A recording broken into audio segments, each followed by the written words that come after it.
Well, you know, it's very interesting. All the questions about what so-called foreigners do with investments. Let's just assume the Japanese or any other country decides to sell some U.S. government holdings that they have. If they sell them to U.S. corporations or citizens or anything, what do they receive in exchange? They receive U.S. dollars. What do they do with the U.S. dollars?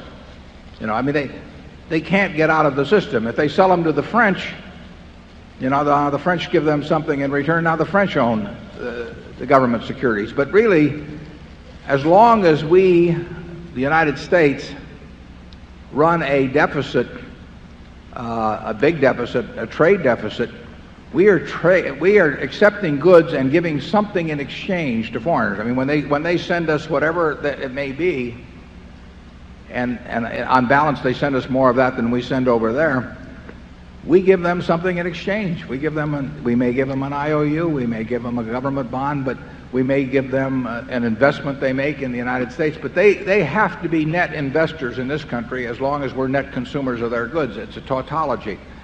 So I don't even know quite how a foreign government dumps its government bonds without getting some other type of asset in exchange that may have an effect on a different market.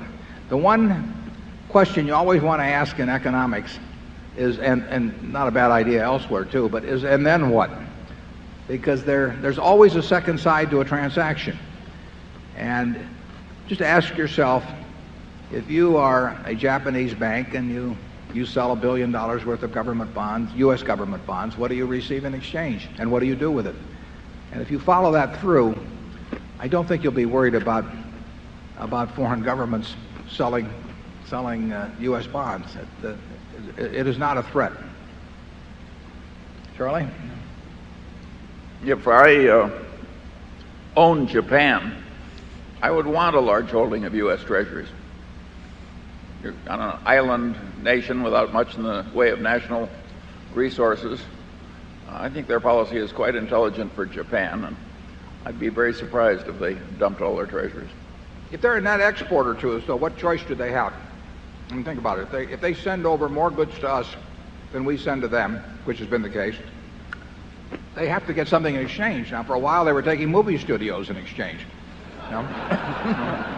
They were taking New York real estate in exchange. I mean, they've got a choice of assets, but they don't have a choice as to whether, if they can send us more than they get from us, whether they get some investment asset in return. I mean, it's amazing to me how little discussion there is of that, the fact that there's two sides to an equation. But it makes for better headlines when read the other way. Zone 10.